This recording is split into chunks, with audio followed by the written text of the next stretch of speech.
Welcome to our first episode for Building Better Business Operations. Sorry, for Behind Better Operations. The first episode, we're going to be talking about building better business operations. Sandra Casey, your presenter, an MIT-trained engineer and founder of Ugabot, an AI company where we help you analyze where you're losing time and money and build systems to fix that. So to get started, I'll start with a few personal stories that inspired this series. One was a conversation with a doctor client of mine who was frustrated that he wanted to explore AI, but he didn't think there was any HIPAA compliant AI options. These are misconceptions that people who are in the compliance field sometimes legitimately have to worry about, but sometimes there is misconceptions about what's out there. This client had lost out on starting with AI for over a year because they thought there was no HIPAA compliance, but they had just not looked. Another example is a friend who is a director of sales at a company that does bookkeeping for general contractors. And he was telling me how he uses AI every week. You know, he meets with his boss on Monday, every Friday, summarizes what he did, etc., goes through meeting notes, creates an agenda and whatnot.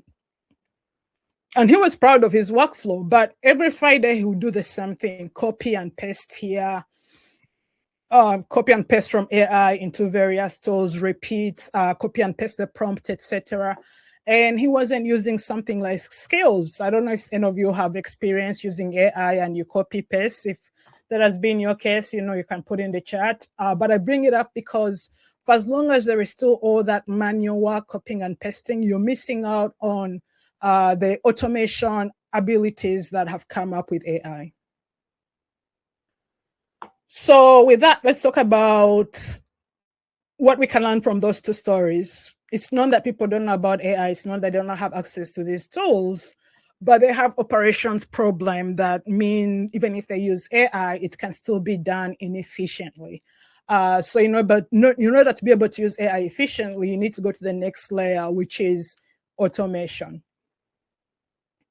Let's talk about the 4 hidden drains that nearly every company faces, what we'd call operational inefficiencies. First is the time drain. Basically, the hidden drains where your team is bleeding hours that shouldn't require human input. First is time drain, hours lost weekly on repetitive tasks that add no strategic value, all this copying and pasting, etc. Hidden costs, manual work is expensive, error prone, and doesn't scale with your growth unless you grow your team too. Bottlenecks, operations slow down when your best people are stuck on admin. Tool sprawl, a dozen disconnected apps become their own full-time job to manage. So these are the 4 main energy, time, and resource drains that most companies just take for granted, but there are solutions for each of them if nowhere to look. And with that, we'll move into the next stage where we talk about leverage, because it's usually not a productivity problem, but an issue with lack of leverage for the various tools you're using. Before we go into that, let's talk about some definitions that have been flying around lately. AGI versus narrow AI. And when I say AGI, I'm not talking about agentic AI, which would fall under narrow AI. So narrow AI basically does one job extremely well, whatever it was trained to do. It's already deployed across every industry. So any AI you're using in this day and age is narrow AI. It generates real business value today. AGI is hypothetical. It would be the scenario where you could train an LLM to play chess, and the next day will be good at Go 2 without any training. So it's hypothetical. It doesn't exist yet. It's still a debate for researchers, scientists, and that kind of thing. And I don't think anyone should plan their AI strategy around the arrival of AGI. It's still theoretical. We don't know if it will ever arrive.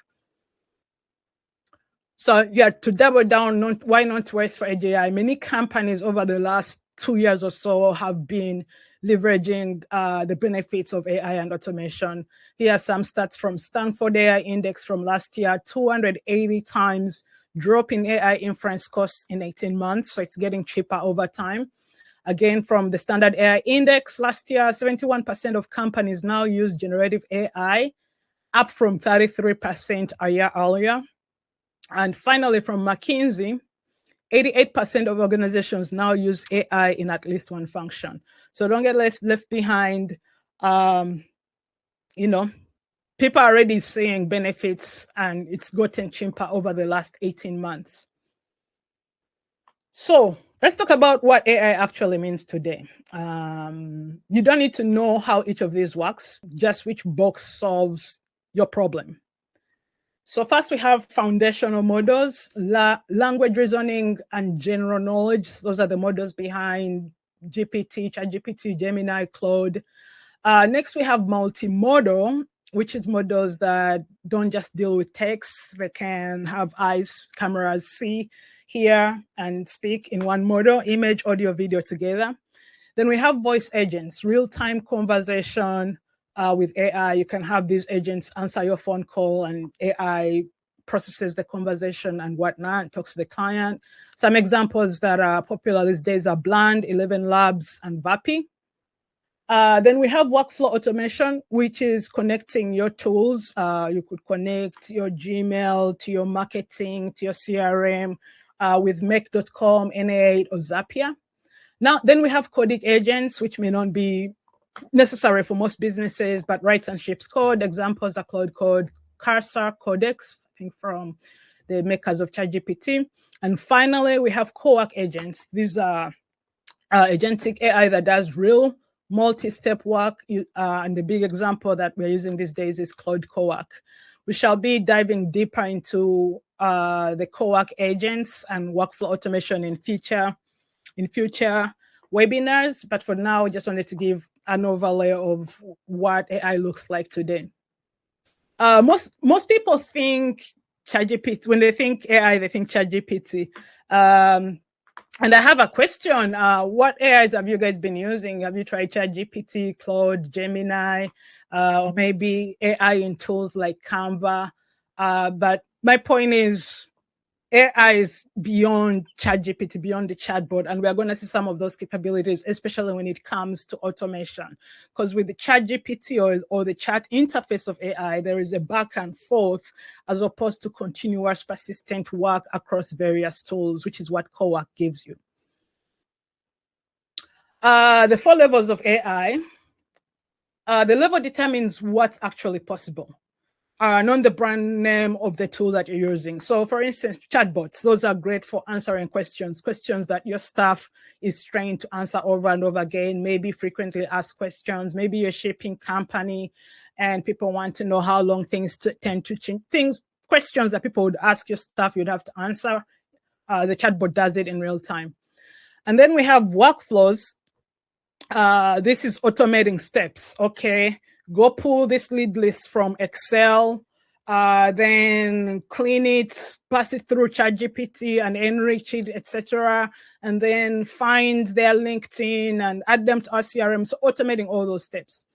And then agents, it's more like making bounded decisions. And we're going to see an example with a merge between agents and co-work AI, where co-work AI does real work end to end.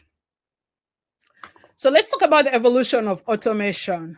So automation has been around for decades. It's just that AI has made it more obvious. So people started talking about it more and realizing what's capable. I think the first examples or first promises of automation we had were in the 2010s with Siri and Zapier, which is basically automating steps. And then around 2012, Make.com came around with visual workflows, and its upgrade from Zapier is that Zapier would partner with various tools, and if they supported them, you could use them with Zapier. Well, Make.com, any tool with an API, you were able to use with Make.com. And then around 2019, N8.9 came out. This was before even ChatGPT came out, and it had more complex automations. It was like Make.com, but more technical. And then around 2024, Claude Code came out, which writes code. Then 2026, Claude Co-work came around, and that's basically a wraparound Claude Code, but made way less technical for everyday use. And at each of those levels, you can see you start off with trigger action, visual workflows, complex automations with N8, and Claude code writing code, and then finally cowork doing work. So 3 tracks, 1 destination. AI didn't come from one place, it came from 3 and they just merged. So we have the conversational route, examples like Eliza, which then inspired Siri, then we went to ChatGPT, and then voice agents. We have workflow automation, Zapier, Make, N8, N8, 9, and modern connectors. We have AI agents, voice agents, coding agents, and it all comes into one place, which is automation with modern agents. And these 3 histories ran in parallel for 40 years, from like the 80s until around 2026, when they converged. So automating steps versus automating outcomes. The shift isn't AI getting smarter, it's automation stopped needing perfect instruction. So before, you had to say, if this, then that, back and forth with charts, and the goal now is, what you do now is, here's the goal, figure it out, no back and forth. You give it everything it needs, all the files, and you just do 1-line prompts, and it does everything. Rigid rules, no judgment. You'd have to craft a prompt and have all the rules for how it should behave. This new cowork adapts to changing data. Before, we had breaks when it would break when inputs change. So if you change the thread of thought, it would break because memory. Here it handles judgment calls. Before, manual maintenance was required. Now you can have a system run without supervision, which is great. So we went from defining the steps to defining the outcome. That's the entire shift. So everything else is just a footnote at this point. Is there something in the chat? Okay, let's continue. Now, imagine think of adopting AI as onboarding a new employee.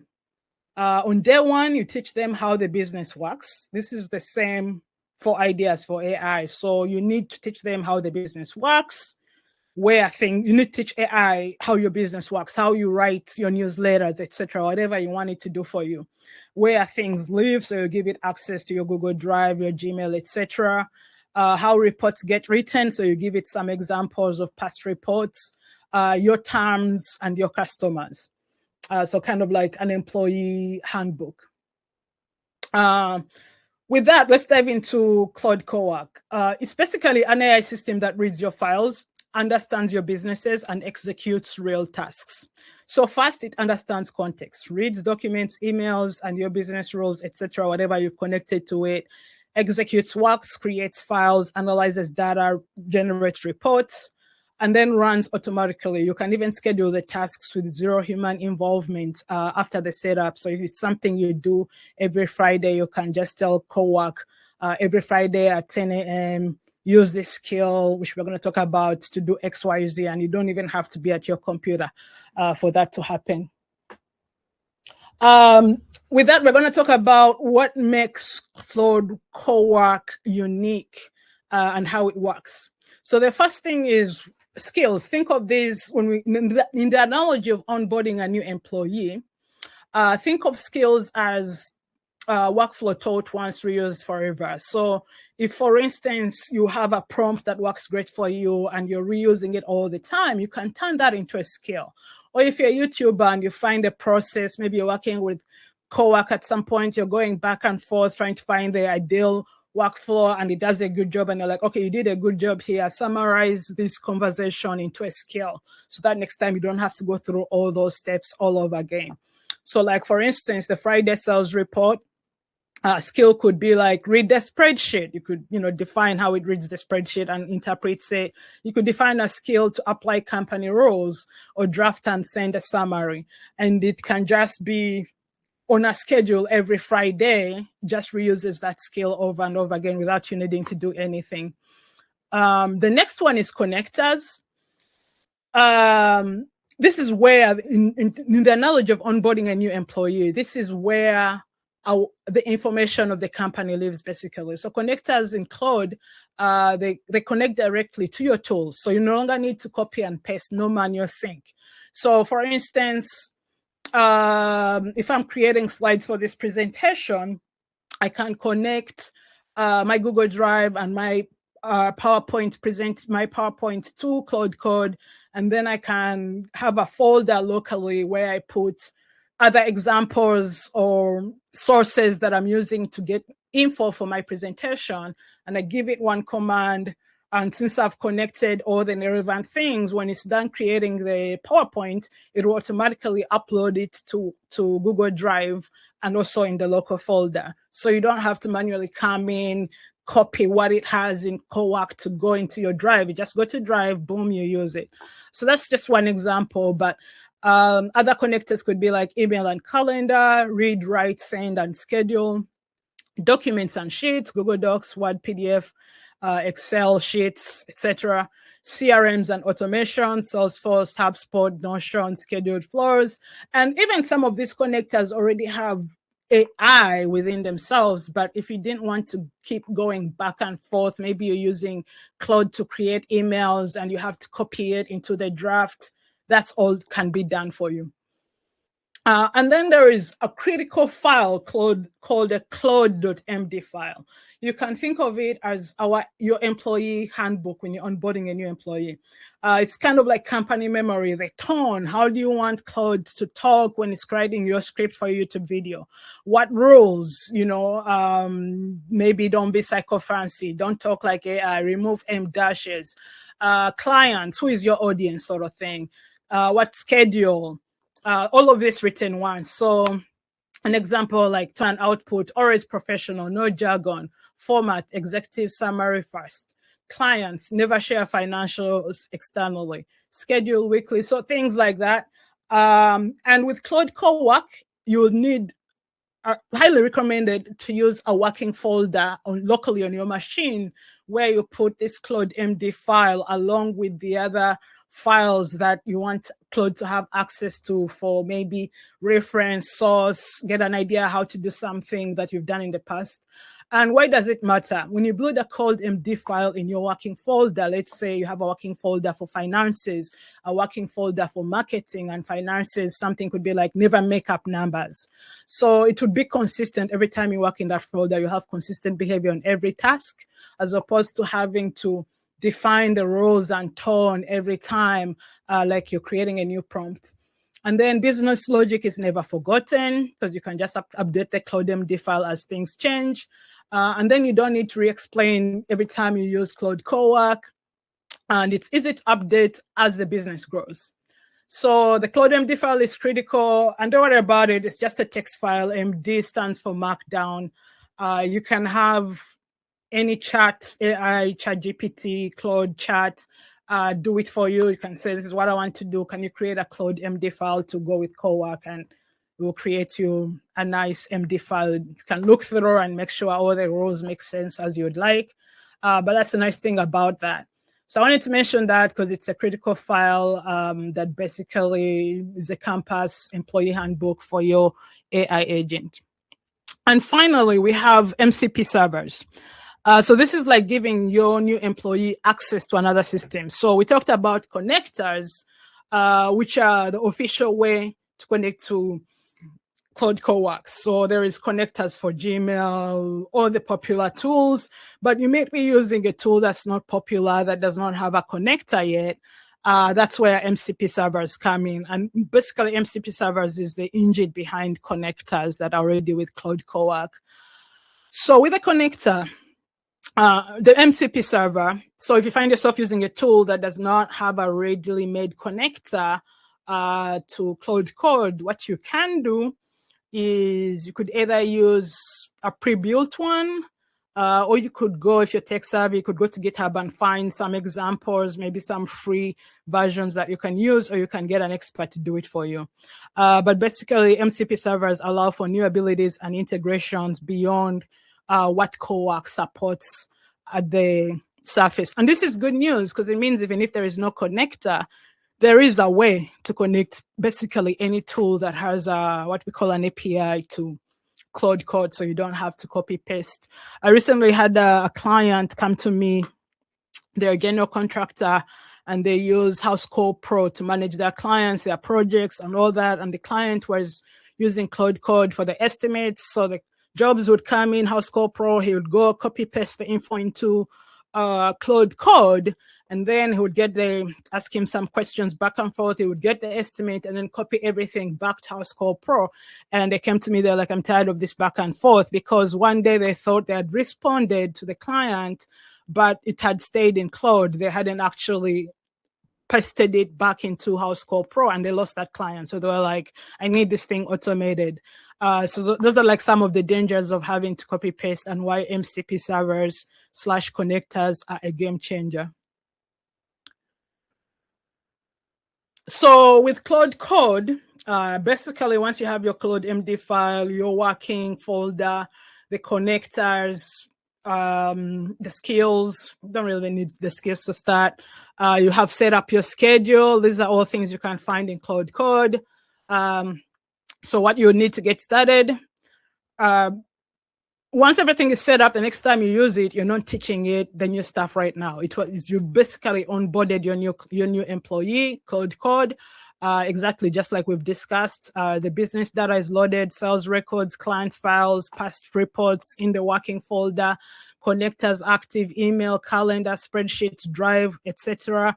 Claude MD configured, schedule ready if you're using that feature. And then all you have to do is prepare this month's executive sales review. And the first time you ask that, you can put it on a schedule so that next Friday, it just runs the same command, and you will already have access to the Claude MD instructions. You already have examples. You will have access to your folders and all the data, wherever it lives via the connectors. And all you have to do is ask one word and you get a response, something like this. It takes a while, maybe 5 to 10 minutes. I won't do a live demo of it, but I think we'll have some time for me to walk through a Claude co-work setup and what you would need and how it's different from chat. So one command, it has everything connected, and it returns your nice sales summary, recommended actions, your top opportunities, etc. So imagine this runs every month automatically. Same pattern, any repeatable report. Tax and finance, lead generation, operations. For tax and finance, it can categorize expenses, flag unusual transactions, monthly P&L drafts. For lead generations, you can score inbound leads, draft personalized outreach, update CRMs automatically. We have a lot of people who receive leads via phone call and they gotta track them in their CRM, something like that. Operations, you can compile monthly status reports. That's something I think most people do even on a weekly basis. Track KPIs, flag issues, prepare board briefings, etc., etc. Same pattern, any repeatable report. So to recap the evolution, and we should notice where your business currently sits. Chatbots, popular on websites, usually address frequently asked questions, etc. Can make recommendations. Automation, you follow fixed steps. AI agents making bounded decisions, and coworkers understanding the goal and doing the work. And I think for most businesses, they want to be at 3 or 4 AI agents and or co-work. So we used to automate clicks, then we automated workflows. Now we are onboarding digital co-followers.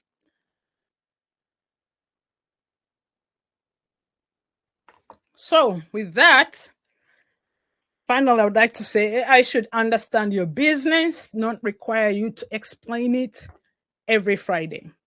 So before I go into the last slide, let's look at what Claude Co-work looks like and where you can access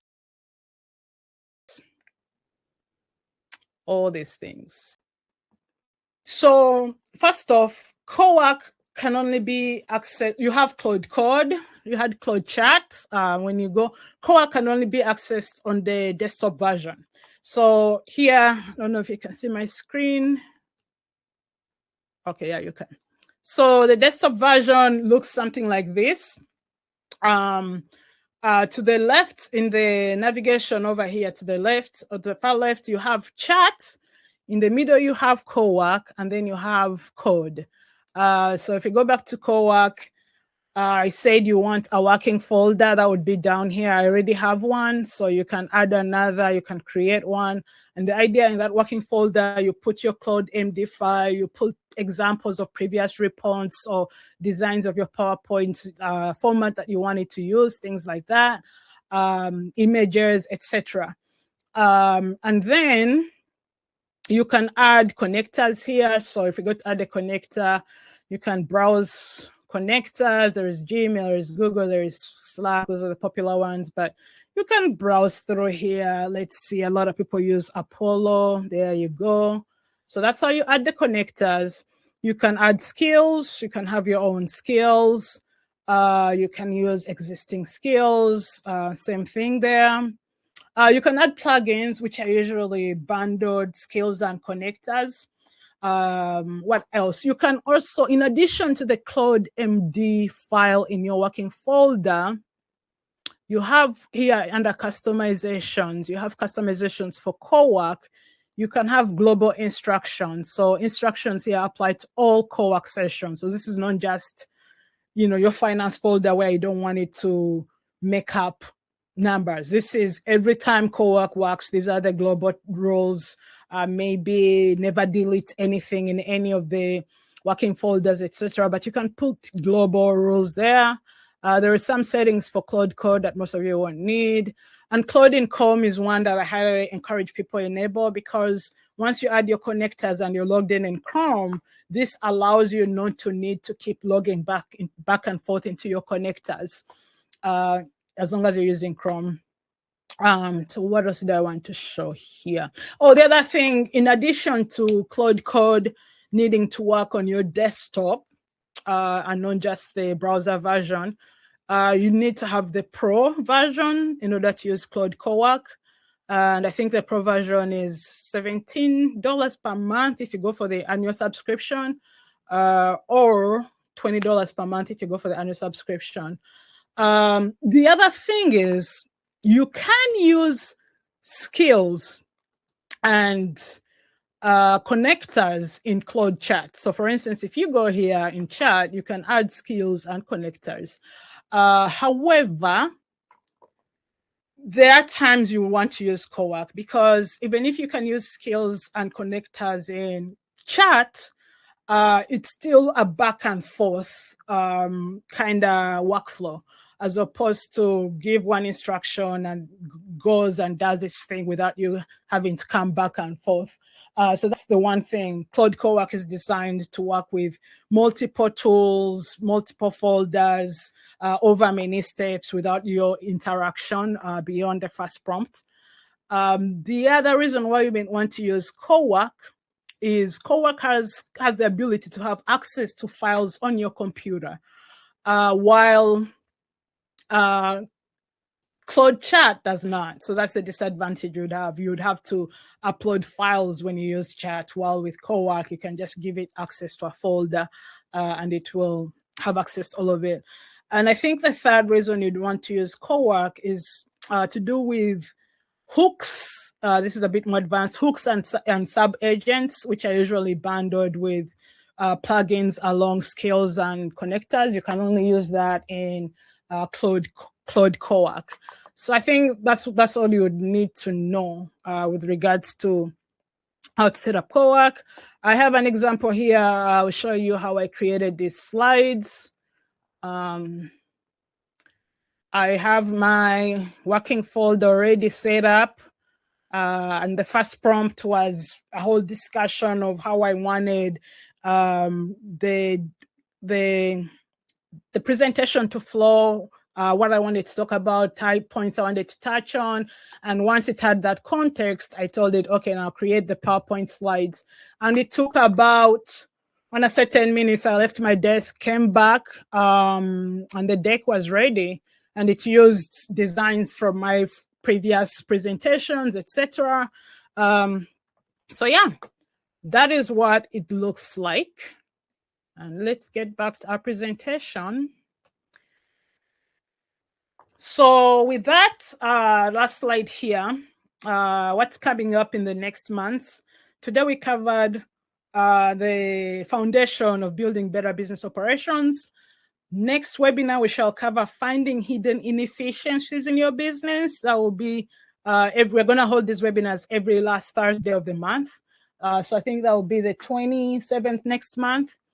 And then we have in September, hiring your first AI coworker. So there I will do a live demo of examples of things you can do with cowork. And then in episode 4, we shall talk about building your first AI workflow. So examples with make.com. Probably not N8 because it's technical. So the less technical things, make.com. Then we shall have an episode on where AI actually creates value. And finally, beyond automation. So far, that's what we have in the pipeline for the next 5 episodes. Next month, we're going to be talking about finding hidden inefficiencies in your business. So that will include how to identify repetitive work, finding automation opportunities, building an automation roadmap, and calculating an ROI. So for instance, if you're looking at an MCP, what is it going to cost you if you use someone else's MCP where you're paying monthly versus you build your own? In the long run, what does it cost? We shall be looking at those numbers of what various solutions could cost you. So that's for the next talk. And with that, I've been Sandra Casey. I just want to say we are giving free automation edits if everyone is interested. If you would like to have an automation edit, say yes in the chat. Otherwise, this is my email. Reach out, and I'll open the floor to Q&A. If we don't have any questions, we shall conclude. You can type your questions in the chat. If no questions, type no question. Okay, I think we shall end here. Thanks everyone who joined. We shall see you in 4 weeks, the last Thursday of August on the 27th. Thank you so much.